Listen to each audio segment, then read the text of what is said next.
आपने हाल ही में UGC regulation के बारे में सुना ही होगा, जहां कहा जा रहा है कि इस रेगुलेशन से लोगों में भेदभाव किया जा रहा है। इस रेगुलेशन के आने से पहले चलिए जानते हैं कि यूजीसी क्या है।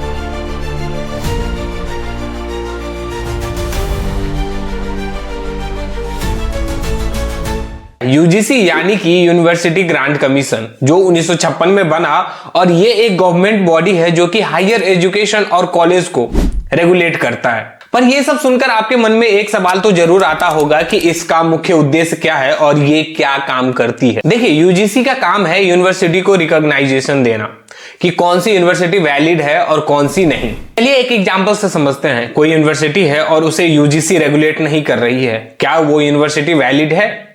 आपके मन में सवाल तो आया ही होगा। बिल्कुल वैलिड नहीं है, क्योंकि यूजीसी के रूल्स एंड रेगुलेशन के अकॉर्डिंग वो यूनिवर्सिटी नहीं रन कर रही है। इस वजह से वो यूनिवर्सिटी वैलिड नहीं है।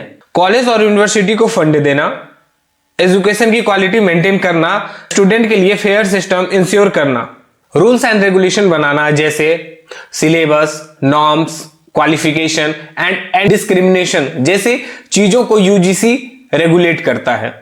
और इसी से यूजीसी ने promotion of equity in higher regulation institution regulation 2026 लाया। इस एक्ट एंड रेगुलेशन के अंदर हर यूनिवर्सिटी एंड कॉलेज को एक equity committee and equal opportunity centre बनाना कंपलसरी है। स्टूडेंट, टीचर और स्टाफ ऑनलाइन पोर्टल या हेल्पलाइन के थ्रू डिस्क्रिमिनेशन की कंप्लेन कर सकते हैं। SC, ST, OBC and PW के लिए स्पेशल रिप्रेजेंटेशन कमेटी में दी गई कंप्लेंट को टाइम बॉन्ड मैनर में इन्वेस्टिगेशन और रिजॉल्व करना हो। अगर कोई इंस्ट्रक्शन रेट फॉलो नहीं करता है तो यूजीसी एक्शन ले सकता है। तो फिर इस रेगुलेशन में इतना कंट्रोवर्सी क्यों होने लगी?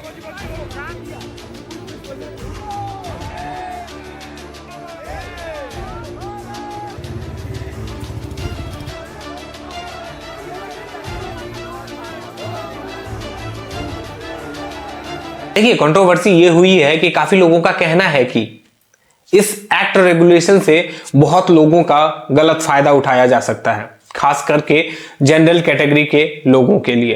क्रिटिक्स बोलते हैं कि जनरल कैटेगरी के लोगों के राइट्स क्लियर नहीं है और इसी वजह से प्रोटेस्ट हुई और सुप्रीम कोर्ट ने आखिरकार इस एक्ट पर स्टे लगा दिया, यानी कि टेम्पररी स्टॉप कर दिया है। और आने वाले समय में यह एक्ट दोबारा लाया जा सकता है। मिलते हैं अगले वीडियो में। Till then bye.